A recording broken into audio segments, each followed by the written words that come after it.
दोनों एक धर्म के नाम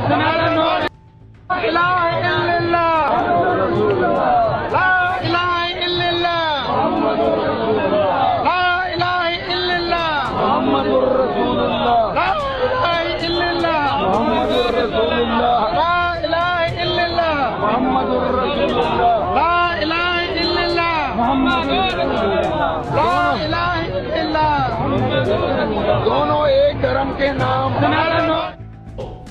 हाँ, मैं गर्व के साथ कहता हूँ मैं हिंदू हूँ, मुझे कोई इसमें संशय नहीं है कहने में। और मैंने दिन रात जय श्री राम के नारे भी लगाए थे, पर वो दिन थे जब मैं नफरत की वजह से नारे लगाता था।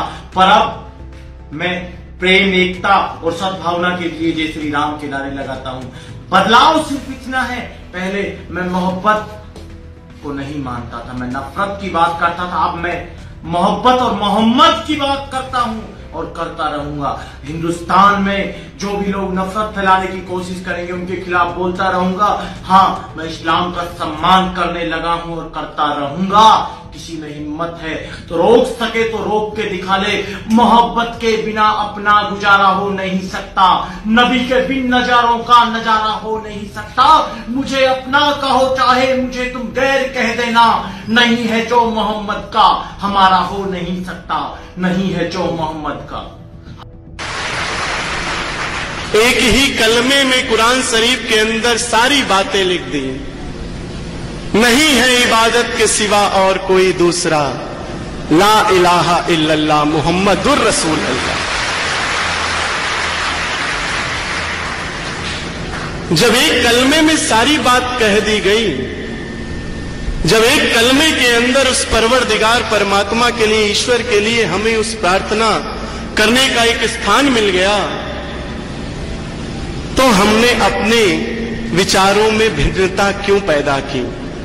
ये बात हृदय से कर रहा हूं और कह रहा हूं इस मंच से कि ये सत्य है कि अगर मोहब्बत कहीं देखनी है तो मालेर कोटला आ जाओ।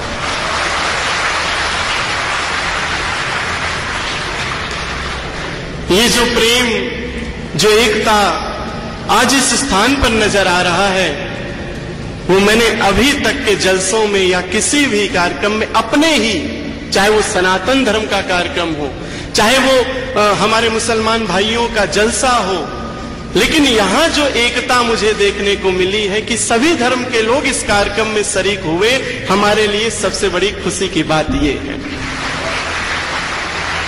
और मदनी जी की तो मैं क्या बात कहूं, जिस जुबां पर देखो इन्हीं का नाम है, जिस जुबां पर देखो। और सत्य ये है कि जो परमात्मा की इबादत करता है, जो अमन, चैन, एकता और शांति की स्थापना करता है, उसकी हर जुबां पर उसी का नाम होता है। और कहाँ गया वो सनी देओल जो पाकिस्तान से नलका उखाड़ लाया था? वो सनी देओल कहाँ गया? अब कुछ नहीं बोलेगा क्या? हाँ, विदेशों से जो 80 मैट्रिक टन ऑक्सीजन आ रहा है तो कुछ नहीं बोलेगा कोई? हाँ, अब देशभक्ति नहीं जग रही है। और अजय देवगन कहाँ गया? अजय देवगन ने तो जो है भगत सिंह का रोल किया था ना, देशभक्ति का जो है पूरा पिक्चर बनाया था। क्यों अब देशभक्ति नहीं जग रही है? ये सब जो है कीड़े, जब बाहर से कोई ट्वीट करेगा तभी ये सब कीड़े बाहर निकलेंगे क्या? तब ये कहेंगे हमारा अंदरूनी मामला है। अमिताभ बच्चन इतना बड़ा महानायक जिसको हमने बनाया, अब नहीं एक ट्वीट करेगा? अब नहीं एक ट्वीट करेगा?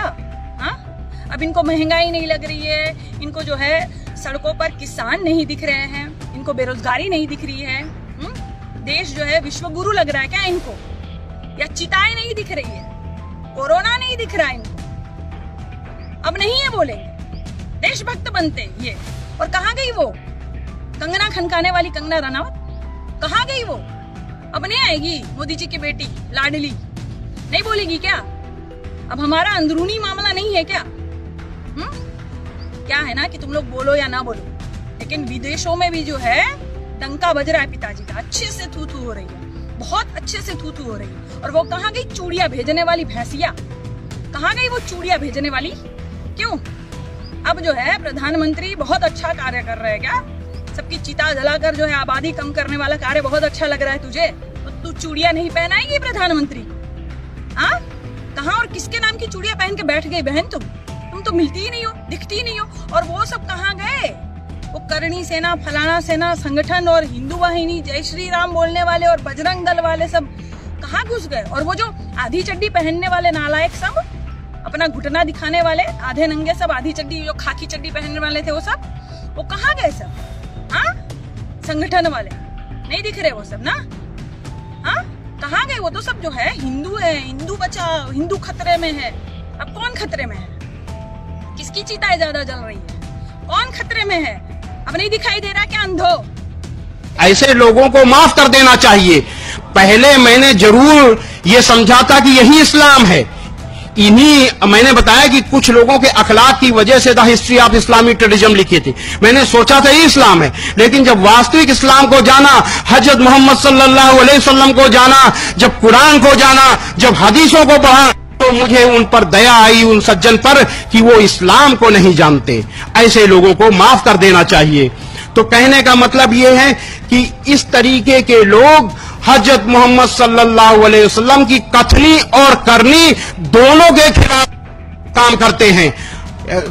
मैं समझता हूं कि आपकी कथनी और करनी के हिसाब से अगर दुनिया चले तो सारी दुनिया में अमन चैन हो जाए। इससे बड़ा सत्य धर्म, इससे बड़ी इंसानियत और कोई हो ही नहीं सकती। जितनी की बड़ी इंसानियत इस्लाम में मौजूद है, हजरत मोहम्मद सल्लल्लाहु अलैहि वसल्लम की कथनी और करनी में मौजूद है। एक बार मैं अपने हिंदू भाइयों को बताऊं कि एक बार हजरत मोहम्मद सल्लल्लाहु अलैहि वसल्लम से एक सज्जन ने कहा कि ऐ अल्लाह के रसूल, अपने विरोधियों के लिए बद्दुआ कीजिए और उन पर लानत भेजिए। अल्लाह के रसूल सल्लल्लाहु अलैहि वसल्लम ने कहा कि मुझे अल्लाह ने किसी के लिए बद्दुआ देने के लिए, किसी पर लानत भेजने के लिए नहीं भेजा, रहमत के लिए भेजा है। और कुरान मजीद में अल्लाह का आदेश मौजूद था। कुरान मजीद की सूरा 21 आयत नंबर 107 में है कि ऐ मोहम्मद, हमने तुमको सारी दुनिया के लिए रहमत बनाकर भेजा है, केवल मुसलमानों के लिए नहीं, सारी दुनिया के लिए रहमत यानी दयालु बनाकर भेजा है। अल्लाह के रसूल सल्लल्लाहु अलैहि वसल्लम कुरान को अपने कर्मों में उतार चुके थे, उसी के हिसाब से चल रहे थे। उन्होंने आपने फरमाया कि मुझे किसी के लिए बद्दुआ देने के लिए, किसी के लिए लानत भेजने के लिए नहीं, बल्कि दया के लिए भेजा गया है। एक